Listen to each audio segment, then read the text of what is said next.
وزارت داخلہ نے نون لیگ کے دو سینئر رہنماؤں شاہد خاقان عباسی اور مفتاح اسماعیل کا نام ECL میں ڈال دیا۔ پاکستان مسلم لیگ نون کی مشکلات کم ہونے کا نام نہیں لے رہی۔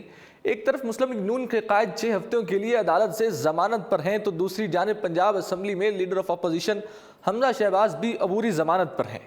اب ایک بڑی خبر یہ سامنے آئی ہے کہ سابق وزیر اعظم اور پاکستان مسلم لیگ نون کے سینئر رہنما شاہد خاقان عباسی اور سابق وزیر خزانہ مفتاح اسماعیل کا نام بھی ECL میں شامل کر دیا گیا۔ وزارت داخلہ نے قومی احتساب بیورو کی درخواست پر 7 افراد کے نام ECL میں ڈال دیے۔ میڈیا رپورٹس میں بتایا گیا کہ شاہد خاقان عباسی اور مفتاح اسماعیل کا نام ECL میں ڈال دیا گیا ہے۔ اس کے علاوہ مبین سولت، شاہد اسلام الدین، عمران الحق، عظمی عادل خان اور عامر نسیم کا نام بھی ECL میں ڈال دیا گیا۔ واضح رہے کہ مفتاح اسماعیل اور شاہد خاقان عباسی کے خلاف نیب انکوائری جاری ہے۔ سابق وفاقی وزیر مفتاح اسماعیل نے گرفتاری کے ڈر سے حفاظتی ضمانت کے لیے سندھ ہائی کورٹ سے بھی رجوع کیا تھا۔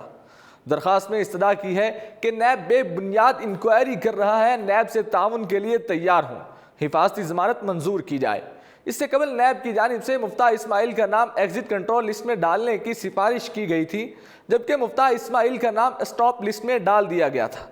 واضح رہے کہ نیب کی جانب سے مفتاح اسماعیل کے خلاف LNG سکینڈل کیس کی تحقیقات چل رہی ہیں اور اس سلسلے میں مفتاح اسماعیل نیب کے سامنے پیش بھی ہو چکے ہیں، جس میں انہیں 30 سوالات پر مشتمل ایک سوال نامہ بھی دیا گیا، جبکہ سابق وزیر اعظم پر LNG کرپشن کیس چل رہا ہے۔ گزشتہ روز LNG کیس میں سابق وزیر اعظم شاہد خاقان عباسی نے نیب دفتر میں پیش ہو کر تمام سوالوں کے جواب جمع کرائے۔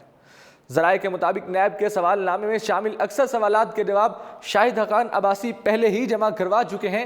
جن سوالات کے جواب کے لیے سرکاری ریکارڈ درکار تھا، ان سوالات کے جوابات کے ریکارڈ ملنے کے بعد تیار کیے گئے۔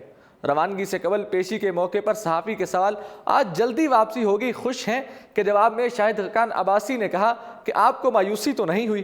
صحافی کے ایک اور سوال کے جواب میں شاہد خاقان عباسی نے کہا کہ سوالوں کے جواب تو ایک ہی ذات دیتی ہے، جب بلائیں گے آ جائیں گے۔